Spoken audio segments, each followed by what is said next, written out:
Oh, geez, that was going to be a rude loop. All right, we are ready to go.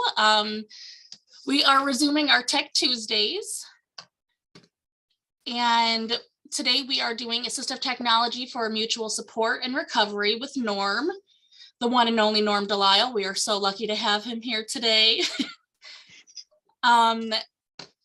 So I will start off saying my name and my description. So my name is Abby Squires, and I will be the chat moderator today. Anything you put in the chat, any questions or comments, I will read aloud to Norm for him so he can focus on his presentation. Also, I want to let everyone know that we have captioning, live captioning today. So at the bottom of your screen, if you want to click on that caption button, if you need any help, just let me know.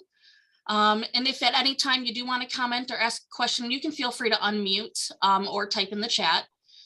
And a physical description of myself is I am a white woman of size. Today I'm wearing dark rimmed glasses, a black shirt and a black hoodie.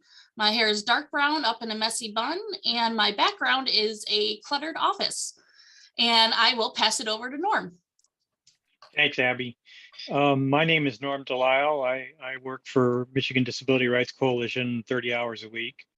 I've been around the disability community all my life, actually, but I've been working in it as at least a little bit of an advocate since 1970.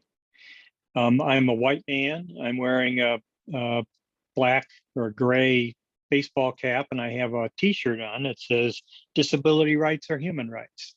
And the background is from the Lake Superior, and it shows waves crashing on the shore.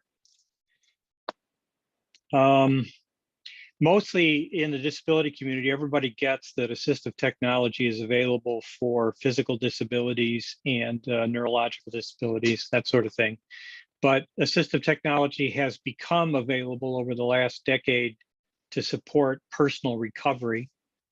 And the key to understanding why you would use assistive technology in any context is that personal control is personal power.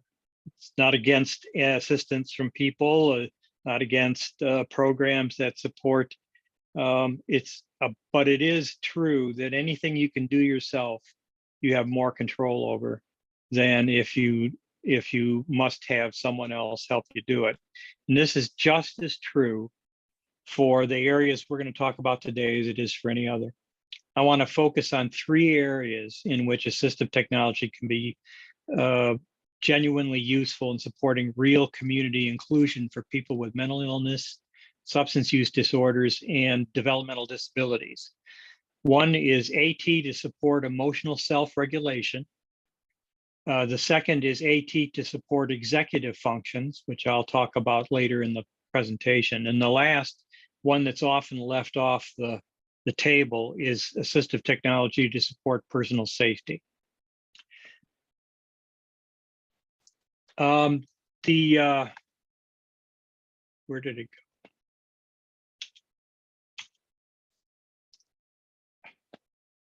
There we go. If you have any questions, put them in chat. It's just easier for me. I am not a person who does nearly as well with things I hear as things I read, although Abby is very, very good at doing work with stuff that she hears. If I can't get to your question today, I'll review those in the chat box and answer them by email if you give me your email address. And I will write all those down for you, and then I can send them to you after. Okay. The MDRC mission. MDRC cultivates disability pride and strengthens the disability movement by recognizing disability as a natural and beautiful part of human diversity, while collaborating to dismantle all forms of oppression. This is a very different and far more inclusive and expansive mission than we had when I started at MDRC in 1997, and it reflects the learning and deepened understanding that the organization has developed over the last, well, gee, how many years? 25, almost 25 years. Just a couple. Yeah. Assistive technology is any item, piece of equipment, software, or app that is used to help people with disabilities, including older adults, do what they want to do. And so it's a very broad definition, and we often forget that in thinking about what, say, Medicaid will pay for, as opposed to what we might use because it enables us to have more independence. Technology is a general part of our larger society, can make things easier for everyone. For people with disabilities, assistive technology opens up possibilities, and this is just as true of assistive technology that's used for mutual support and recovery as it is for any other. One of the issues that comes up with AT is how you go about deciding what it is that you want. In the old days, when you had a choice between a manual chair and the absolutely simplest power chair that was available, it was relatively easy to make a choice. But today, there is an enormous amount of everything, and in particular, when I first started putting together a list of apps that were useful for supporting people with mental illness, substance use disorders, and developmental disabilities, there were very few choices. They were very mechanical. They were basically experiments. And that's not true anymore. So choosing AT becomes an exercise in personal choice all by itself. There's a set of heuristics or rules of thumb for choosing an assistive technology device. The first one is to start with a personal goal. It has to be something that's meaningful to you. You are the expert on your life. And so when you choose something as a personal goal, you're starting out from the best possible place, your understanding of your life and yourself. The second thing is to research device and app options and take your time doing that. There's no problem, especially for free programs. Some of the ones that I talk about today are free and some aren't. But if they aren't free, you should look carefully to see whether there's a free trial, because for the most part there is. And if it's something that is a device, I was thinking, for example, there's a band that you can put around your head to do transcranial stimulation. If I wouldn't pay for that without a trial, because it's not cheap.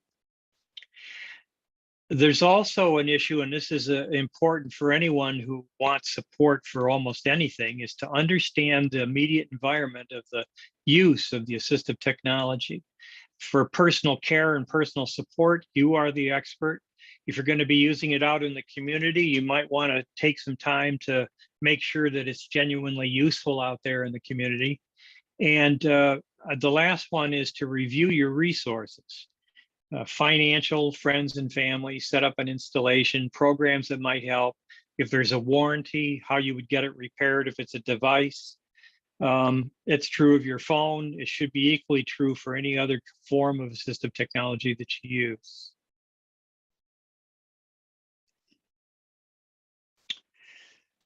I want to talk for a minute about the context of inclusion. Inclusion isn't something that you just do.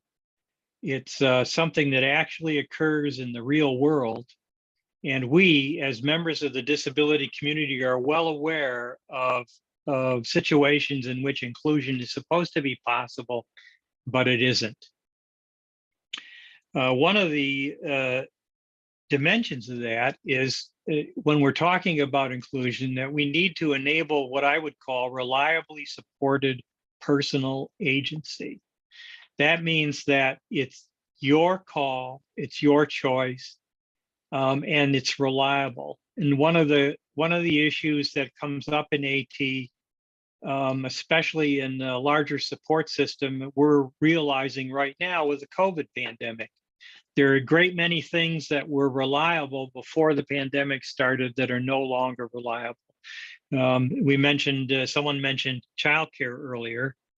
That's certainly an important thing. There's always been issues about reliability in childcare, but they've become monumental in the current environment. There's also issues about the availability of personal assistance. if you can find assistive technology that will actually support what you want to do, that's one of the great things about AT that's involved with apps is that they're available when you need them. I put in the secret world of weather as a link because we all know that when we look at the weather report in the morning that we can't guarantee that the rain is going to occur or not, or snow is going to occur or not.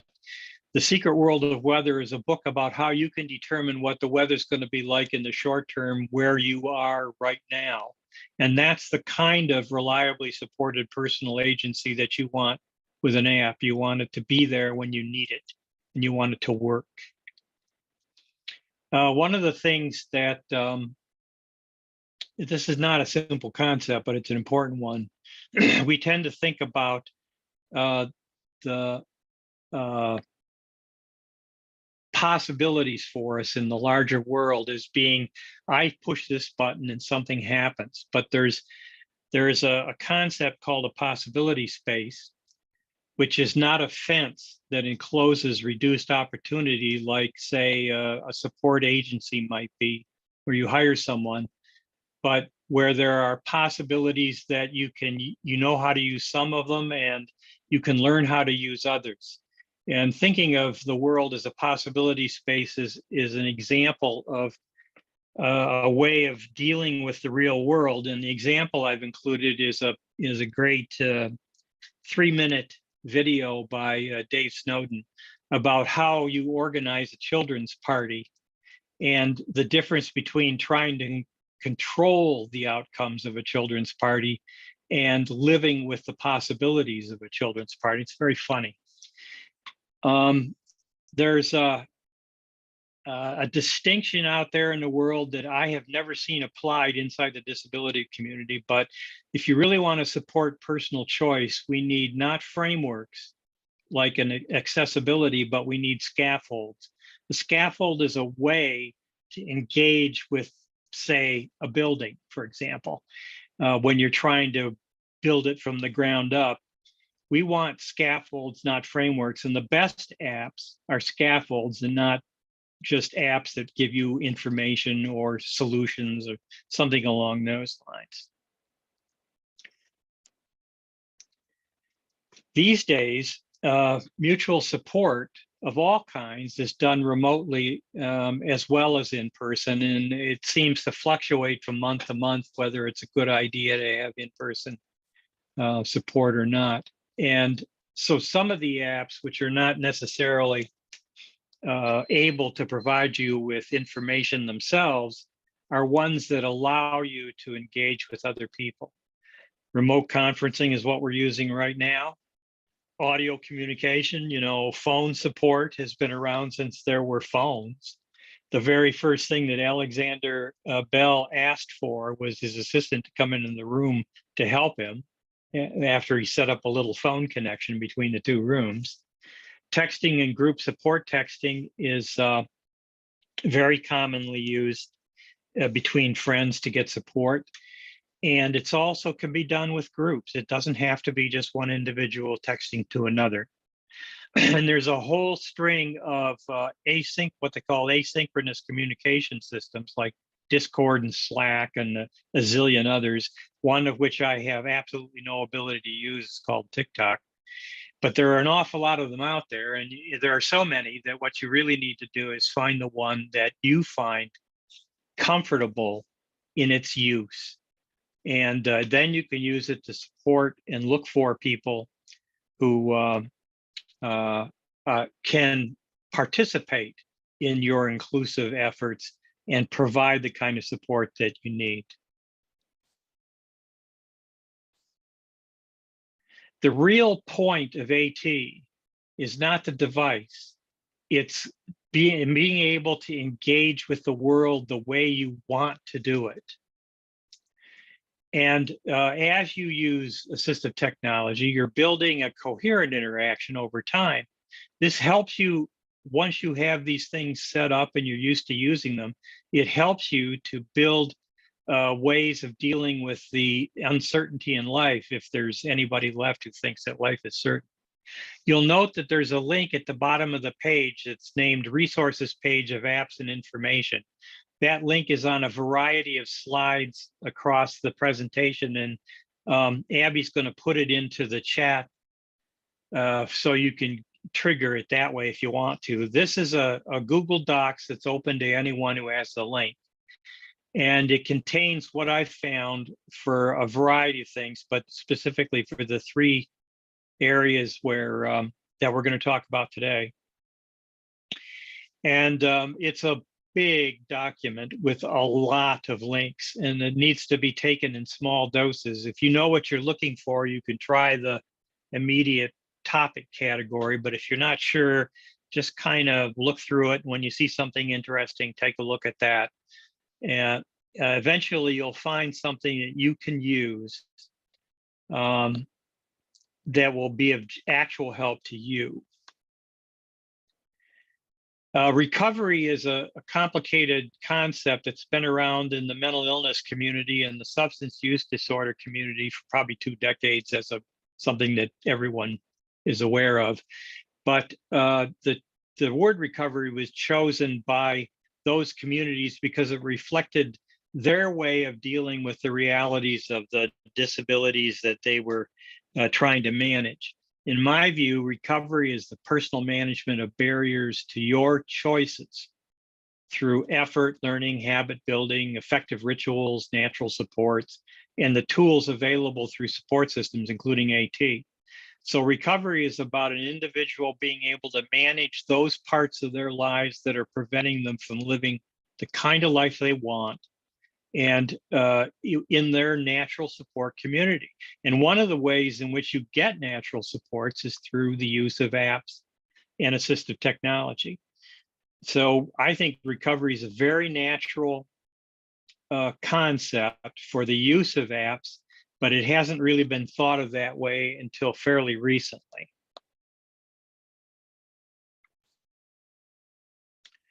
The first category I want to talk about is emotional self-regulation. Oftentimes, especially after trauma, the ability to manage emotions becomes disjointed, and it can take a very long time to produce the kind of control that perhaps you once had before the trauma occurred. I have PTSD from combat, and for the first 15 years I was back from Vietnam, I had significant problems with something called hypervigilance, which I suspect a number of the people on this Zoom call know what hypervigilance is, and it reflected it produced in me a desire to stay in my apartment and never go anywhere, because when I went outside, it was as though someone hit me with a cattle prod. And only over time did I learn to manage that. And if I had had some of the apps that are available today, I suspect it would have occurred much more quickly than it did. The apps for emotional self-regulation generally have exploded in terms of the numbers of them in the last 10 years, and have really exploded since the beginning of the pandemic. They're apps that allow for the building of almost anything, and which one you pick is a matter of how you see the issues you're facing, and experimenting, frankly, with ways in which to manage specific emotions that are preventing you from living the kind of life that you want. The apps allow for the building of ritual and habit management of emotion, which is a key part of gaining self-regulation over feelings. And they also generally allow an expansion of your personal understanding of the emotionals and where they come from, and how best for you to manage. All of them allow sharing, and some of them are tied to clinical support, and it's your choice whether you want to use clinical support or not. Some apps that support emotional self-regulation include the Veterans Administration PTSD Coach app. There's a mobile version and an online version. And of the ones that are available, this is by far the best, and it would be the one I would start with if you want to get a sense of the things that apps can do regarding emotional self-regulation. And that the primary reason why it's so good is that it's been around for a while, and the VA has allowed actual people with actual veterans with PTSD to help with its development. And it's become a very good, very worthwhile thing to look at. There's if you are comfortable with the idea of cognitive behavioral therapy, there's one called Mind Shift. Cognitive behavioral therapy, when it's controlled by the individual, I think is fine. I'm less comfortable with it when it's controlled by someone else. But CBT is a worthwhile approach to managing symptoms or barriers. I think if you're interested in it, I would take a look at Mind Shift. If you have a substance use disorder problem, there are fewer alternatives, but there are some. And there's a 24 hours a day is probably the best known one, and is worth looking at if you want to have something personal that you can use when you're out there in the world and you need some support right away. And I would, I won't try and explain to you that this is all there is. There's, to give you some examples, CBT apps in general deal with symptoms like worry, panic, perfectionism, social anxiety, phobias, that kind of thing. All those occur with anything. If you have a substance use disorder problem, you'll recognize all of those symptoms. And so it's not, I think it's not worthwhile to get too stuck on how you frame your entrance into the use of the apps. What you're really after is finding one that helps you. And the only way I know of to do that is to try them out and see whether you think they're worth pursuing. Oops. I'm still getting the second area is supporting executive function. Executive functions are in mental illness, substance use disorder, and DD communities are often not thought of as areas where there should be effort put in to support, but they are.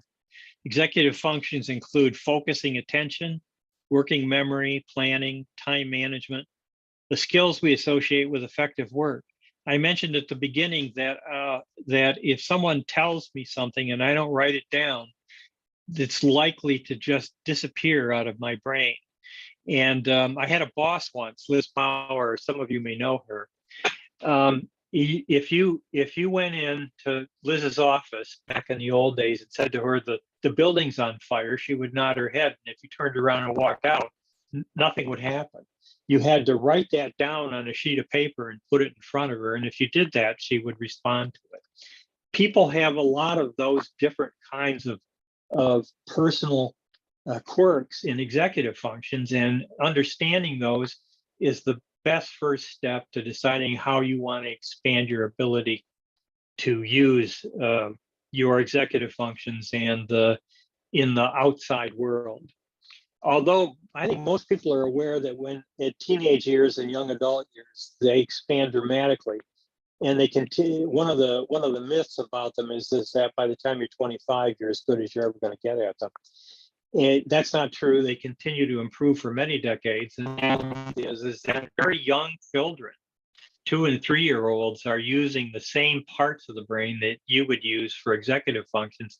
They're just not doing the kinds of sophisticated long-term attention, for example, or time management. But if you've ever seen a 3- or 4-year-old focused on an activity for 2 hours straight, you can understand that attention is not just about adults or adolescents. We all have issues with that, and we can change our attention to fit our needs at the time. It's well worth our while to do that. Executive functions and ESR work together to expand personal recovery and social inclusion, because emotional self-regulation is often necessary in order to be able to use executive functions in a meaningful way for the goals that you have.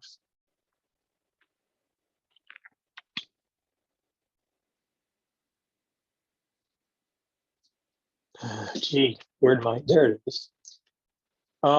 Executive functions, I'm going to talk about the most usable, but there are an awful lot of apps that support executive functions. The first one I'm going to mention is sticky notes. I think most people know that sticky notes can be useful, but there's actually some fairly sophisticated ways to use sticky notes for large projects, even if they're entirely personal. And you can have sticky notes on your walls, you can have sticky notes on your computer, you can have sticky notes on your phone. Sticky notes are generally useful to make sure that you don't lose something important between now and the time it's supposed to be done. The second group, and there's just so many of these that it's really important that you spend some time trying to decide the minimum size to-do list that you can actually use. Alexa, for example, allows you to list shopping items and to-do items, and I found that I had no use for both lists, so I put everything on I tell Alexa, because Alexa's just, yes. I'm sorry, I think you're breaking up a little bit. It's like kind of staticky. Okay. I'm not sure what that is. It looks like my signal's good am I still doing that? A little bit. I don't know if it's your mic or your connection. Or do you have like a headset that might work better? Oh, actually, yeah, it does sound better. Okay. And I just wanted to comment about the sticky notes. I have them on my computer, and I have like 1,000 of them in my office, and I have Alexa, and I have to have so many reminders, and I appreciate that. I'm excited to look at all those apps. There's a general thing that says that if you don't record what you want it to happen when you think of it, you're going to lose some. That's certainly true for me. So using Alexa or some other sticky note method is an important part of how I keep track of things. I have ADD, and I've always had ADD, and if I don't have some method of tracking very important things, they don't get done. So, and to-do lists, they're fine as long as they're not so complicated that they become a problem for your attention and your executive function in themselves. There's a bunch of very sophisticated ones. The third one, which is the alternative and augmentative communication systems, have been around. I think I saw my first talking board in the mid-70s, and it was created out of a board with little stickers on it that you could use to indicate letters and commands. ACC is extremely important for individuals that need AAC to talk. And I ran across a good one, and I put it here because there's a zillion of them, and it's important that you pick one that actually matches your need. And of those that I have seen, this is the most flexible, but it's not cheap. It's like $180, but that's a one-time fee. A lot of the app-based AACs require a subscription, and that can turn into an awful lot of money.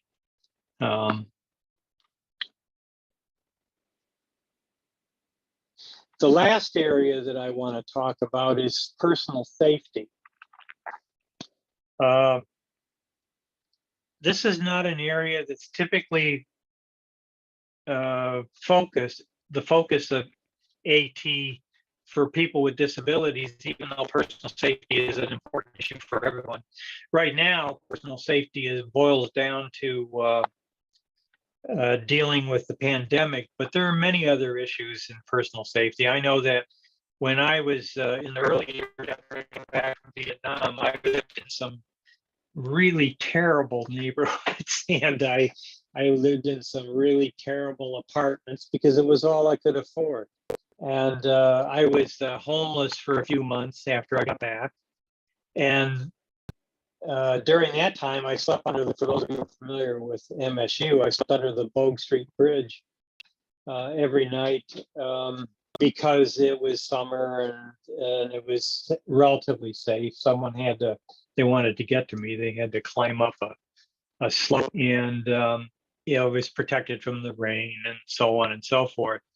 So the notion of personal safety can be an important barrier to people having the kind of life that they want. I would note that personal safety is also an issue in the disability community because people use personal safety as an argument for taking away the control that people have over their lives. Community mental health was notorious for this. I've not had the dealings with them. They would tell me if that's still an issue, though I would guess that it is. Family can decide that you shouldn't have control over your decision making. We've all sort of watched Britney Spears get rid of her guardianship over the last year or so, and there's a general trend which no individual ever accepts themselves, but that says that if we here in power decide that you can't be trusted to make the decisions we would make if we were in your position, then we have the right to take that control away from you. And so nonetheless, personal safety is an issue, and having apps that you control that help you maintain your personal safety is an important part of it, but not often talked about. In general, parental and authority-based models of imposing safety produce sabotage and rebellion, and they undermine personal autonomy and personal safety. When I worked at Protection and Advocacy, the effort to control the behavior of people with developmental disabilities using the guardianship system was sometimes so ridiculous that there's the notion that parents and authority should be able to control all your behavior, which obviously they can't do. And the efforts to control behavior simply produced sabotage and risk taking that undermine autonomy and personal safety. Personally motivated steps to ensure personal safety work best over the long term, and supporting that is what we should all be about. There's a concept of using natural supports to do conversation and dialogue and problem solving to deal with personal safety issues. I'm not saying that there's when, for example, when someone is behaving in a way that's extremely dangerous to them, I don't have a big problem with somebody trying to stop that from happening in the short term, but those are not solutions for the long term. And frankly, the dangerous behavior and the use of drugs are the two biggest concerns of control systems, and they constitute the kind of the larger social management system aside from prison and jail.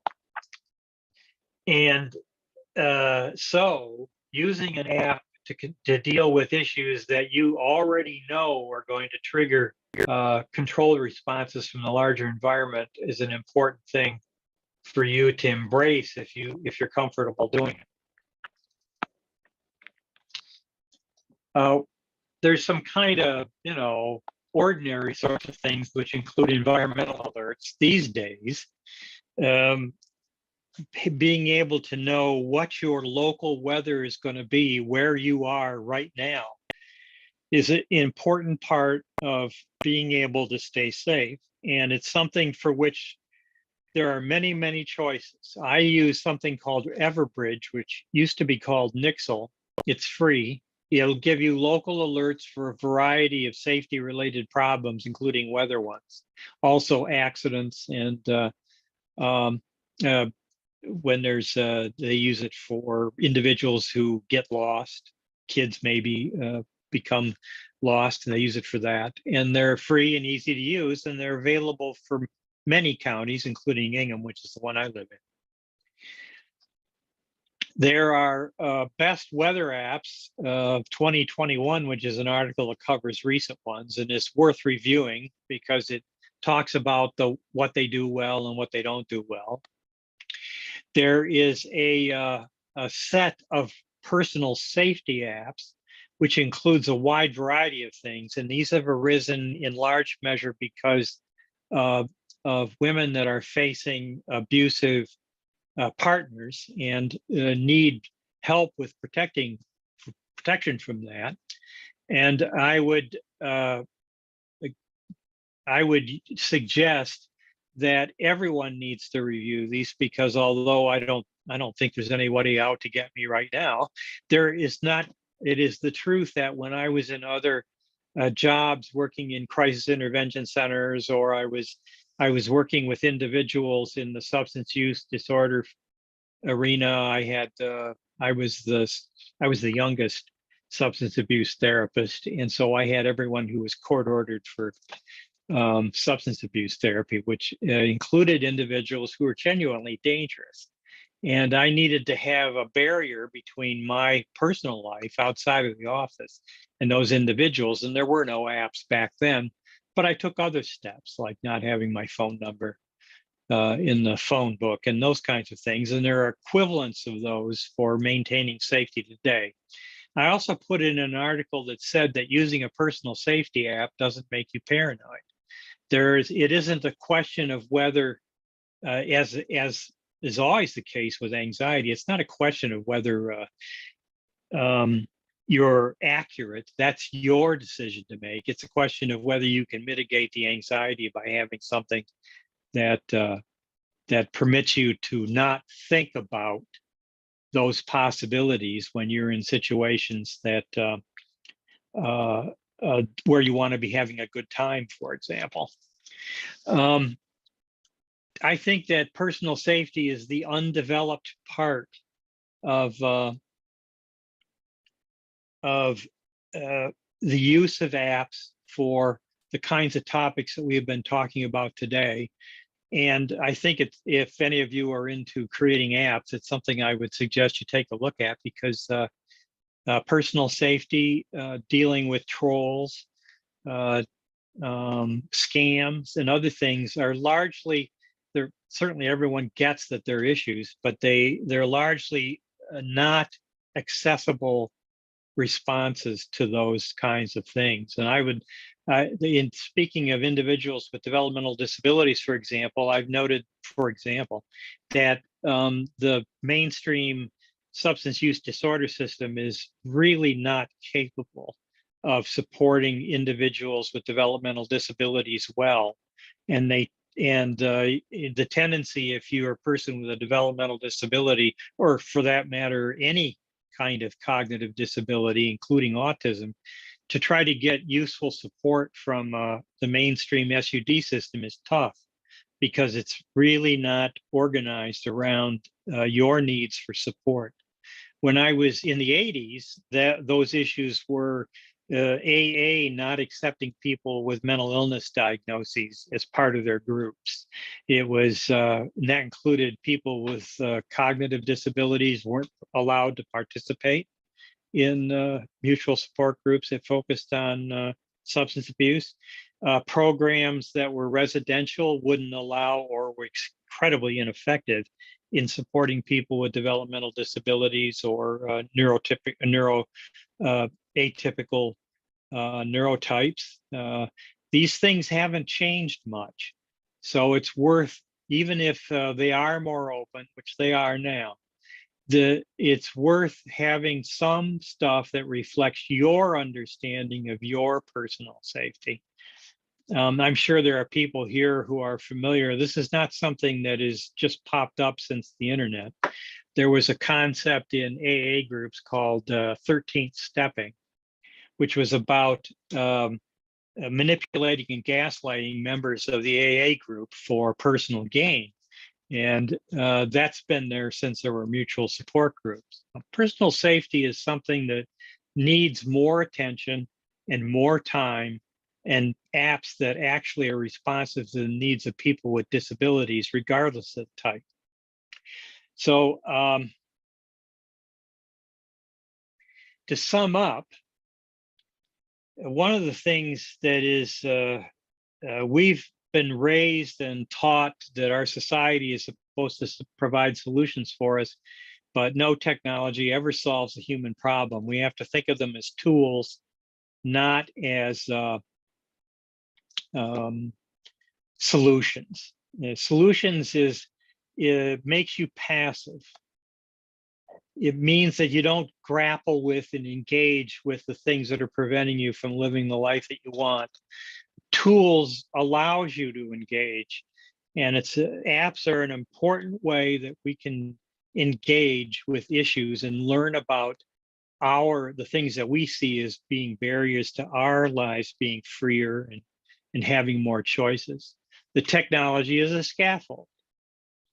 When a person uses an app, they're engaged in a support ecosystem, and that ecosystem exists no matter why you got involved in it.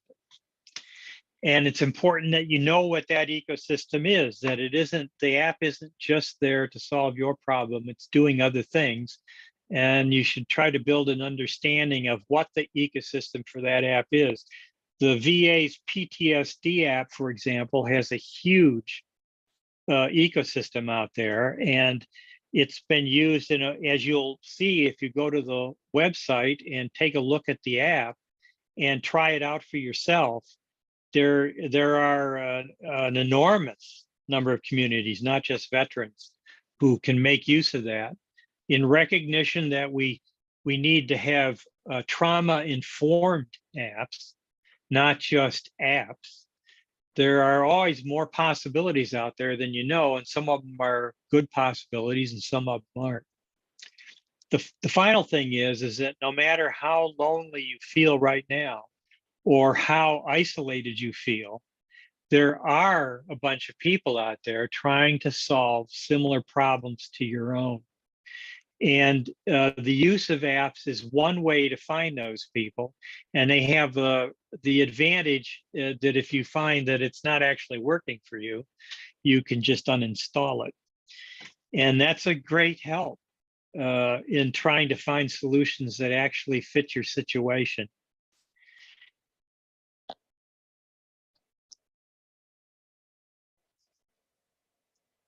All right, I'd like to talk a bit about the MDRC's assistive technology program because it goes well beyond what I've described to you today in terms of apps. And one of the things I know personally is that there are important pieces, even though my background is a lifelong problem with severe depression and PTSD, I know that you can actually have more than one disability at a time.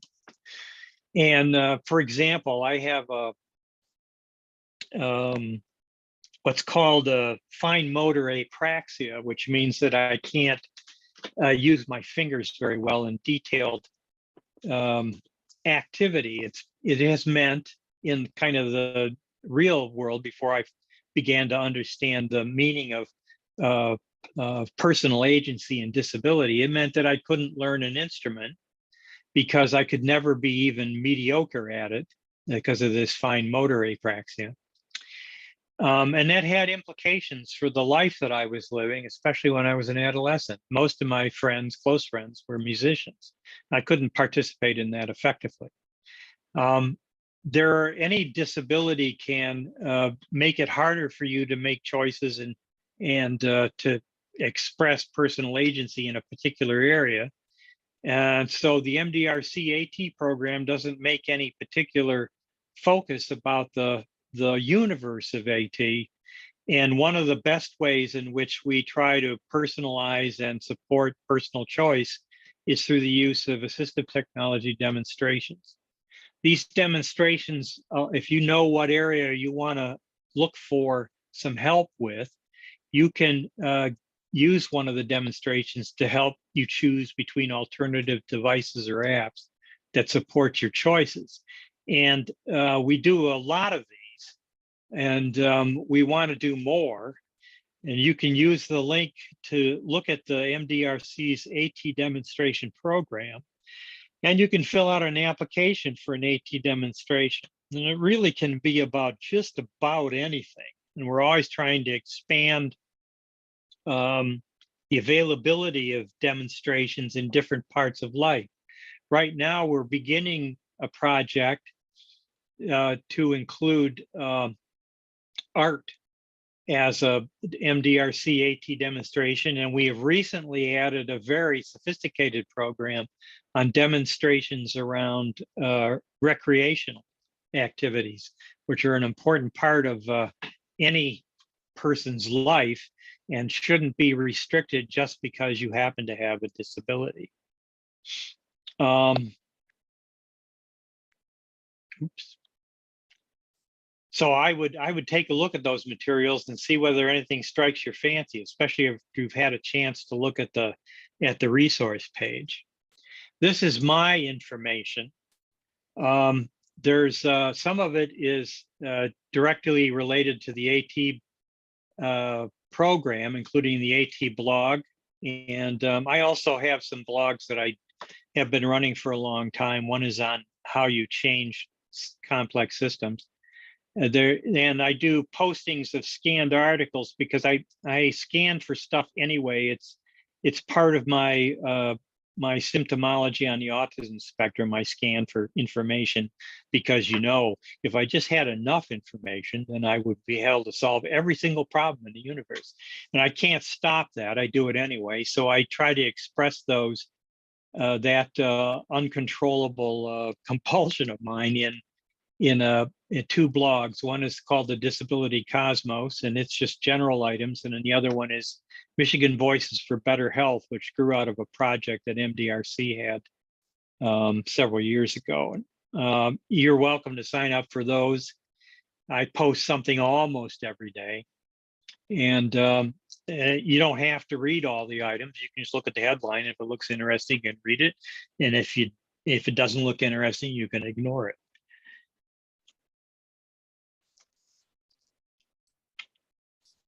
All right, I have put together some links in the notes that are probably more formal than most people would want to ever go through. But if you're interested in them, the best one of the lot is called Self-Regulation Through Assistive Technology, and it's the first one in the notes. Those are all in the resource page. So there's a general capability in MDRC's AT resources, which are extremely extensive. And I would add something called the Job Accommodation Network, because it is easily the best national information source on actual accommodations and apps that you can actually use. And it's not, although it says job accommodation, which is how it started, Jan is available for accommodations for just about anything. And it's worth using if you have something fairly specific that you're looking for and you're not sure what you should focus on or what you should use. They also have great videos and podcasts and other things about highly specific topics.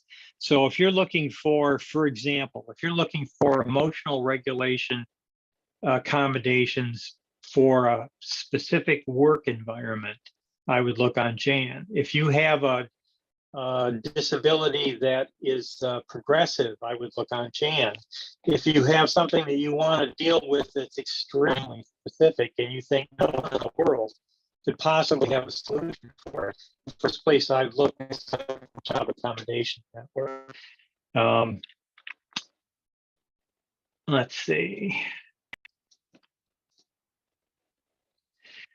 All right, if there are any questions, I don't know if there are, but if there are any, I'd be happy to try to answer them now. I've got, I don't know, 8 or 9 minutes left. If not, you can put them in the chat with your email address and I'll respond to you there. This is something that I have thought was lacking in the larger disability community's approach to social justice. And I've been really happy to see that over the last decade, there's been a significant recognition of, one, how trauma produces disability, not just physical disability, but disability in the way in which we deal with the world around us. The second thing is the recognition that recovery can be trauma informed, and that it can result in, I'll just tell you an anecdote because I think it's an interesting capsule expression of why recovery is an important concept for our communities. Some years ago, I went through the peer support specialist training, and that was done at the time at a place up north of Clare, some kind of state facility whose name escapes me right now. And 30 people would go up there, and we would go through 5 days of training and exercises and discussion and so on to get ready for testing to be a peer support specialist. And one morning we all came down to the learning arena in which we were sitting down in there, and 4 women who had bunked together the night before talked about a conversation they had at breakfast. And one of the women had woken up, as happened to her on occasion, with voices which wouldn't shut up when she woke up and got moving around. And instead of trying to hide it, she brought it up because I think she felt comfortable with the support network that we had at the peer support. And they engaged, the 4 of them engaged in conversations about how they dealt with voices, about things that they had tried. And by the time she got to the training, the voices had shut up. And she didn't do anything special to try and have that happen. It resulted as a direct result of trying to solve a problem with other people who understood what her experience was and were willing to listen for what she had to say about it, and were willing to support her in doing something, trying to find something without dictating solutions and without telling her that she needed to see a psychiatrist or that she needed to be on medication. And to me, that encapsulates the best of mutual support and recovery. And to the extent that apps can do that, can actually contribute to that, they are an important part of everything that we do as socially justice-oriented disability advocates. So if there are any questions, I'd be glad to answer them. But if not, I would ask that the next time you use your smartphone, you think this is assistive technology and not just that this is a way to make a call or to play a game or to do other things. Any questions? It doesn't look like there's any questions. There are a few comments though. Okay. Melissa says, thank you so much for sharing this with us, Norm. Very helpful. And on Facebook, normally I don't cover the Facebook Live, but I happen to be overachieving today. And Maria on Facebook says, love the robust list of resources. Thank you for sharing your personal experience as well, Norm. This has been very engaging. And Sonia says, thank you for sharing. All right, great. I appreciate the opportunity. This is something of genuine and personal importance to me. And so I'm happy to get a chance to talk about it. So I want to thank all of you for participating. Yes, thank you everyone for joining us. And Norm, I have to say, when you're talking about the links, so just so everyone knows, every other Tuesday we have a staff meeting, and Norm likes to send out before the staff meeting a list of some of the resources. He found all the links, and that's like my favorite part of the day. I'm like, give me all the links. I love it so much. He always has such interesting articles, like educational, and there's a miscellaneous section that has a lot of fun things. Like I'll find stuff from the UP and entomology and museums and art, and like, it's just so awesome. We love Norm. Well, I would say that your compulsions can be a ticket to a future of use to everyone. So. Yes. All right. All right. Well, thank you again, everyone, for joining us. Thank you, Norm, so much. I hope everyone has a great day. And just letting you know, there will be a survey that pops up at the end once you exit. And if you could take that, it'd be super helpful. And yes, thank you so much. Oh, there it is. Awesome job. Bye.